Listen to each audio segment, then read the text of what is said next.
Warok waskita amulat jagat gumulung, pono awas andulu jagat gumelar. Gusti wis sampurna jiwa lan raga, kukuh jatine manungsa, bakuh bumi Ponorogo. Babat tanah Ponorogo dimulai dari adanya kerajaan Bantar Angin.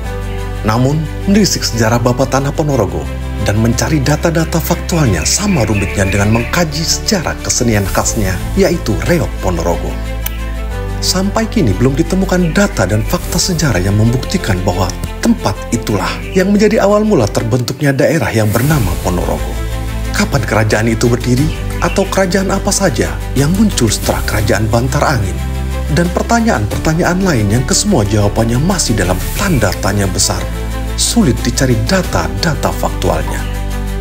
Sejarah babat Ponorogo akhirnya muncul dengan berbagai versi serta bermacam cerita. Meskipun akhirnya cerita tentang kerajaan Bantar Angin sangat kental dengan bumbu sehingga sejarah itu lebih layak jika disebut sebagai legenda dan mitos. Sebuah babat memang terkait erat dengan mitos dan legenda.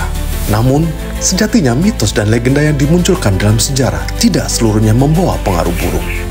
Legenda atau mitos berfungsi untuk melestarikan budaya dan menyebarkan semangat, sehingga sejarah akan terus diingat oleh anak cucu kita.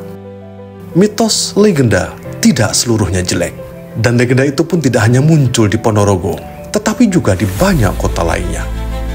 Cerita babat Ponorogo dimulai dari tempat yang bernama Wengker, berasal dari kata wono atau hutan, dan angker banyak dihuni makhluk halus. Kerajaan makhluk halus ini dipimpin oleh sepasang raja atau ratu bernama Darmawati dan Marwati, dengan leluhurnya Prabu Boko.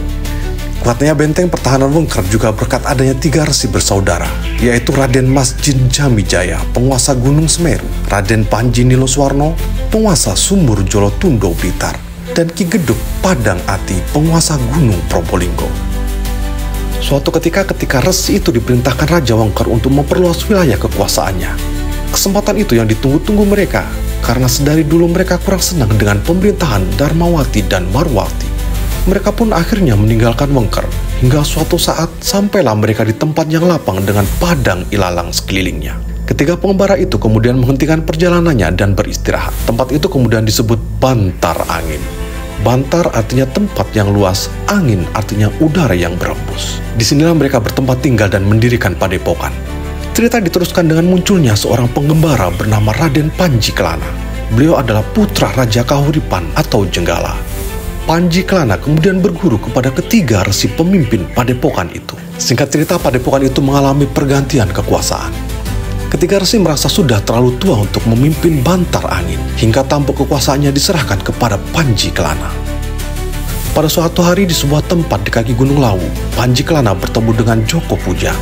Tabiat Joko Pujang yang tinggi hati memicu perkelahian antar keduanya.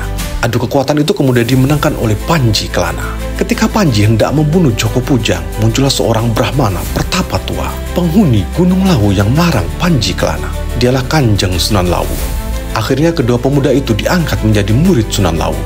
Karena ketekunan kedua muridnya, Sunan Lawu memberikan aji kesaktian kepada mereka. Raden Panji Kelana mendapat topeng kencana dan pecut Samandiman.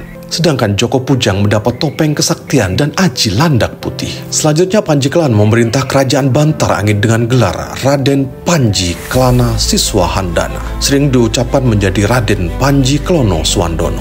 Kelana artinya suka berkelana, siswa artinya murid, sedangkan Handana berarti pemberani, yang akhirnya dijuluki Kelana Sewandono. Joko Pujang sendiri akhirnya mengabdi kepada Raden Kelana Sewandono dan bergelar Joko Pujang Anung. Joko Pujang Anung berarti masih muda dan Anung artinya agul-agul prajurit kerajaan.